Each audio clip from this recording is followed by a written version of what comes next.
नमस्कार भाई। तो आपका बहुत बहुत स्वागत है मैथ बाय साहुल वर्मा में। आज हम पढ़ने वाले हैं क्लास 10th के लिए पाठ 12 पृष्ठ क्षेत्रफल और आयतन। हालांकि इसका 2 पार्ट हम कर चुके हैं, आज इसका फाइनल पार्ट है। केवल और केवल 5 क्वेश्चनों में इसका फाइनल पार्ट समाप्त हो जाएगा मेरे प्यारे भाई। आइए देखते हैं, ये 5 क्वेश्चन ऐसे हैं जो प्रीवियस ईयर में सबसे ज्यादा पूछे जाते हैं। सबसे ज्यादा ऐसे क्या है इन क्वेश्चनों में जो ये सबसे ज्यादा आते हैं मेरे भाई। ठीक है, चलिए आइए पढ़ते हैं मेरे भाई।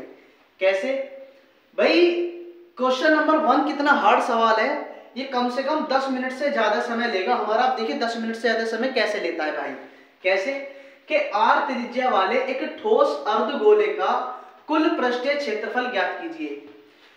जो हमने अभी अभी पार्ट 2 में इसके फॉर्मूले पढ़े थे, अब उस फॉर्मूले पे बेस्ड ही प्रीवियस ईयर का एक क्वेश्चन बोर्ड वालों ने छाप दिया। और वो क्या छापा? और वो ये छापा कि अर्धगोले का कुल पृष्ठीय क्षेत्रफल पूछ रहा है। खत्म सवाल। तो क्या होगा बताइए भाई, क्या होगा? आप लोगों ने बता दिया, अब मैं बता देता हूं।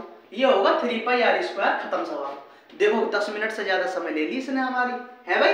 देखिए अगला सवाल देखिए भाई कि 1/2 सेंटीमीटर व्यास वाले गोले का पृष्ठीय क्षेत्रफल क्या होगा। अब देखिए सुनिए मेरी बात मेरे भाई, आप लोगों को दिया गया है व्यास और त्रिज्या होती है व्यास की आधी।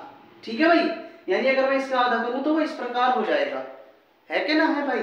ठीक है, और इस 2 की गुणा यहां हो जाएगी। इसका मतलब त्रिज्या जो आएगी वो आएगी 1/4। समझ में आ गया मेरे भाई।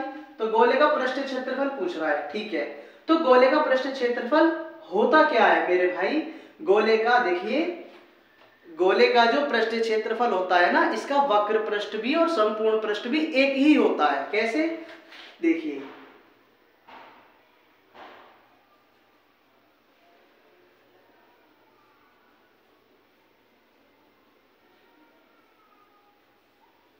ठीक है मेरे भाई। 4 देखो, मैं पाई को पाई इसलिए रहने दे रहा हूं क्योंकि सारे के सारे आंसर जो है मेरे पास पाई में है। ठीक है, देखिए r का मान कितना दे रखा है भैया, यहां निकाला 1/4 का होल स्क्वायर। ठीक है, 4 गुना पाई गुना 1 का होल स्क्वायर 1 होता है, 4 का होल स्क्वायर होता है 16। ठीक है मेरे भाई, तो देखिए 4 चौक 16 होते हैं, यानी π/4 इसका आंसर आएगा। और ये आएगा मेरे भाई सेंटीमीटर के होल स्क्वायर में। तो ऑप्शन देख लीजिए π/4 कहां है, एक ही ऑप्शन में है। खत्म सवाल। ठीक है मेरे भाई, लेकिन आप मुझे एक बात बताइए, क्या 1 नंबर के लिए मुझे ये फॉर्मूला बिल्कुल लिखना चाहिए? कतई नहीं लिखना चाहिए। मेरे को तो केवल ये करना है कि गोले का जो पृष्ठीय क्षेत्रफल होता है वो होता है 4πr² और डायरेक्ट वैल्यू रखनी है 4πr की वैल्यू रखनी थी। खत्म सवाल। इससे ज्यादा समय देना ही नहीं है भैया। देंगे कहां से, है ही ना अपने पास, है कि भाई। चलिए इसके बाद ये वाला सवाल देखिए कि एक लंबवृत्तीय बेलन के आधार का क्षेत्रफल 9π² है सेंटीमीटर, तो उसके आधार की त्रिज्या क्या होगी। अब देखिए मेरी बात सुनिए प्यारे भाई, आपसे बोला गया है आधार का क्षेत्रफल और आपसे पूछा गया है आधार की त्रिज्या। क्वेश्चन थोड़ा सा इंटरेस्टिंग है। कैसे भाई? आधार का क्षेत्रफल दे रखा है, तो बेलन के आधार का, बेलन के आधार का जो क्षेत्रफल होता है वो होता है πr²।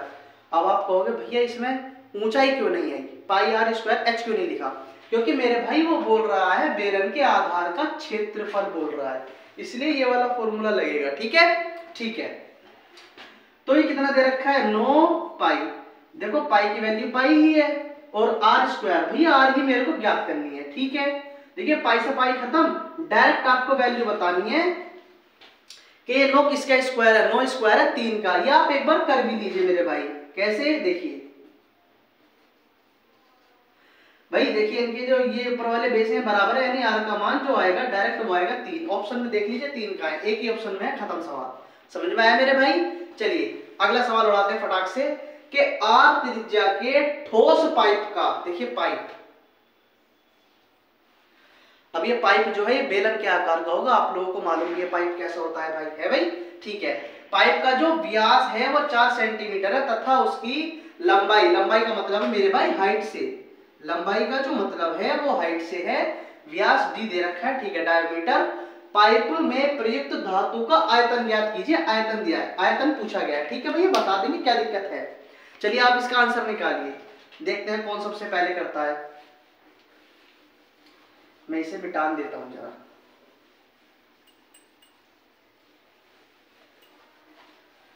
भाई आप लोगों ने स्क्रीनशॉट ले लिया होगा पक्का है। अगर आपने नहीं लिया है भैया किसी वजह से, तो वीडियो 5 सेकंड किटिक किटिक करके, जैसे कि भाई ये वीडियो है आपके सामने चल रही है, तो 10 सेकंड का वो दबा दीजिए, वो पीछे हो जाएगी, तो आप यहाँ का स्क्रीनशॉट बड़े आसानी से ले पाएंगे भाई। ठीक है, आपने कर लिया होगा वैसे तो।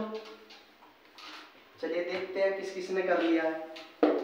अब मैं कैसे देखूंगा भैया, मैं आपका देखूंगा प्यारे भाई कमेंट में।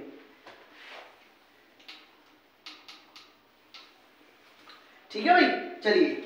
हाँ जी, क्या पूछ रहा है? आयतन पूछ रहा है, व्यास दे रखा है। भैया मेरे को व्यास दिया गया है प्यारे भाई 4 सेंटीमीटर। त्रिज्या निकालनी है व्यास का आधा, यानी 2 दूनी होते हैं 4, 2 सेंटीमीटर आ गया। और मेरे से लंबाई दे रखी है, आयतन पूछा है। ठीक है, देखिए अब मैं लिखूंगा नहीं, बिल्कुल भी नहीं लिखूंगा भाई। क्या कि बेलन का आयतन, बेलन का आयतन मुझे मालूम है पाई आर स्क्वायर एच होता है। पाई आर स्क्वायर एच क्या है? बेलन का आयतन। ठीक है भैया, ठीक है, देख ले भाई। पाई में इसलिए रहने दिया क्योंकि जो आंसर है वो मेरे को पाई में दिया गया है मेरे प्यारे भाई। ठीक है, देखिए पाई आर की वैल्यू क्या है? आर की वैल्यू यहां से निकालिए 2 का होल स्क्वायर गुणा एच कितनी है? 20। ठीक है, पाई 2 दूनी 4 और ये 20 और 20 चौक होते हैं 80 पाई सेंटीमीटर की क्यूब आंसर। देख लीजिए कहां है, एक ही ऑप्शन में, खत्म सवाल। केवल इतना सा समय देना था मेरे भाई। ठीक है, हालांकि ये मेरे को, देखिए मैं आपको एक बात बताऊं वैसे, हालांकि ये मेरे को डायरेक्ट करना था, डायरेक्ट। अब मैं डायरेक्ट बताता हूं आपको कैसे करते हैं। देखिए पाइप है, हाँ है, आयतन पूछ रहा है। ठीक है, आयतन का फॉर्मूला होता है पाई आर स्क्वायर एच। मन में ही सोचना है पाई आर स्क्वायर एच होता है। अब देखिए व्यास दे रखा है, व्यास का आधा त्रिज्या होती है, यानी 4 का आधा 2 हो गया। अब देखो पाई आर स्क्वायर यानी त्रिज्या का स्क्वायर, यानी 2 दूनी कितने हो गए? 4। ठीक है, और ये दे रखी हाइट है 20 चौक कितने हो गए? 80। ऑप्शन को ऑप्शन में ही खत्म कीजिए, क्वेश्चन को यही खत्म कर दीजिए, यहाँ पे ले जाने की वैसे जरूरत भी नहीं थी हमें। ठीक है मेरे भाई, ठीक है। अगला सवाल देखिए क्या कह रहा है कि एक शंकु के आधार की त्रिज्या 3.5 सेंटीमीटर तथा ऊंचाई 12 सेंटीमीटर, शंकु की तिर्यक ऊंचाई ज्ञात कीजिए। अब मेरे भाई तिर्यक ऊंचाई होती क्या है? ये होती है, ये होती है मेरे भैया, है ना? ठीक है, चलिए h कितना दे रखा है? 12 सेंटीमीटर प्लस 3.5 सेंटीमीटर। ठीक है मेरे भाई, देखिए 12 का होल स्क्वायर होता है 144 और 3.5 का होल स्क्वायर कितना होता है? 3 चौक 12 25, 12.25 होता है मेरे भाई। ठीक है, ठीक है। अब 144 में 12.25 जोड़ने, यानी 156.25 आएगा। ठीक है मेरे भाई, ठीक है। अब ये निकालना थोड़ा सा कठिन है कि 156.25 का क्या रूट क्या होता है, लेकिन मैं आपको एक बात बताता हूं मेरे प्यारे भाई। क्या, चलिए देखिए मैं आपको एक बात बताता, पर यहाँ पे कंडीशन ऐसी आ गई है कि लास्ट में 5 दे दिया गया है यहाँ पे, तो इसलिए ये थोड़ा सा कठिन सा हो जाएगा। लेकिन हालांकि मैं इसे करवा दूंगा डायरेक्ट भी। कैसे करवाऊंगा? देखिए ये जो 156.25 है, हालांकि मैं आप लोगों को पूरा प्रॉपर तरीके से भी करवाऊंगा, लेकिन फिर भी अगर मैंने ऐसा बोल दिया था कि मैं आपको बताता हूं, तो मैं आपको डायरेक्ट भी बता देता हूं। कैसे कि लास्ट में 25 आ रहा है। हाँ भैया ठीक है, 25 आ रहा है। देखिए पॉइंट भी है, हाँ भैया पॉइंट भी है। इसका मतलब है आंसर में जो आएगा वो पॉइंट आएगा। ये ऑप्शन कट गया और ये ऑप्शन कट गया। अब ये 2 ऑप्शन बचे। हाँ जी हाँ बचे, ठीक है। अब देखिए सुनिए मेरी बात, 156 जो होता है वो 12 गुणा 13 का मल्टीपल होता है कि नहीं होता? होता है। तो हमें हमेशा पहला वाला अक्षर उठाना पड़ता है 12। देखिए 12 आ गया और 5 का जो होल स्क्वायर होता है वो होता है 25, यानी 12.25 इसका आंसर आएगा मेरे भाई। ठीक है, हालांकि ये आप लोग मत करना मेरे भाई, फिर भी मैंने आप लोगों को बता दिया है। ठीक है, हम इसे करेंगे थोड़ा सा मेथड से करेंगे, जो कि इसका सही तरीका कहता है। कैसे? देखिए क्योंकि भाई मैंने बोल दिया था कि मैं बताता हूं। अब मैं अगर रुक जाता तो आप बोलते कि भैया तो अब ये बोल रहे थे कि डायरेक्ट करवाऊंगा, अब एकदम ये लॉन्ग तरीके पे आ गए, तो इसलिए मैंने आप लोगों को डायरेक्ट तरीका बता भी दिया एक बार। ये स्क्वायर वाला मेथड होता है भाई, जिससे स्क्वायर डायरेक्ट हम निकाल सकते हैं, जिसके लास्ट में 5 आता है। और ये वाला जो तरीका होता है ना, ज्यादातर ये वाला तरीका हम एसएससी में सीखते हैं भाई, ठीक है। देखिए फिर भी मैंने आपको यहाँ पे बता दिया दोस्त है। चलिए जी कर लेते हैं भाग विधि से। 2-2 के पेयर बनाते हैं, बचपन से सीखते आ रहे हैं। देखिए जो संख्या से हम गुणा करते हैं उसी संख्या की उसी संख्या में गुणा करनी होती है। कैसे? देखिए एक की गुणा एक में कीजिए, फिर बाद में प्लस करेंगे एक, ठीक है। एक में से एक 0 यानी पूरा का पूरा पेयर उतारना है। एक की अब देखो गुणा कर दिया, अब मैं प्लस करूंगा, एक और एक होते हैं 2 प्यारे भाई, ठीक है ठीक है। अब कितने की गुणा करूं जो इसके पास पहुंच जाऊं? मात्र 2 की। तो 22 दूनी होते हैं 44, पहले मैंने गुणा करी, बाद में प्लस करूंगा, ठीक है। देखो 6 में से 4 गए 2, 5 में से 4 गया 1, और ये पॉइंट, अब ये पॉइंट यहां आ जाएगा, डायरेक्ट 25 उतरेगा, ठीक है जी, हो गया। 22 और 2 कितने होते हैं भाई? 24, ठीक है। मेरे को अब 5 लाना है। देखिए सीधा सीधा गणित कहता है 5 की गुणा 5 में करूंगा 5 मिलेगा, खत्म। देखिए 5 की गुणा 5 में कर दीजिए।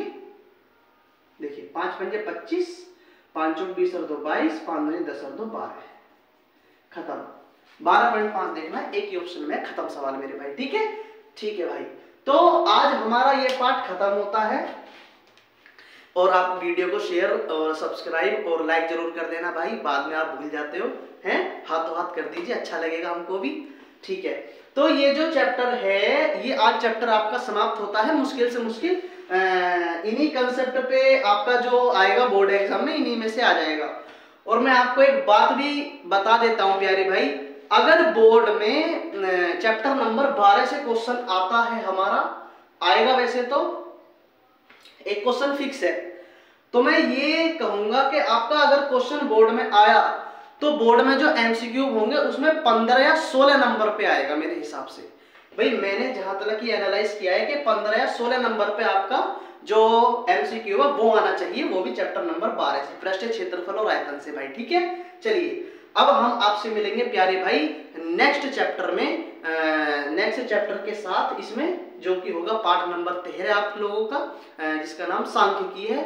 अब आपसे मिलेंगे हम भाई नेक्स्ट वीडियो में, तब तक के लिए नमस्ते भाई।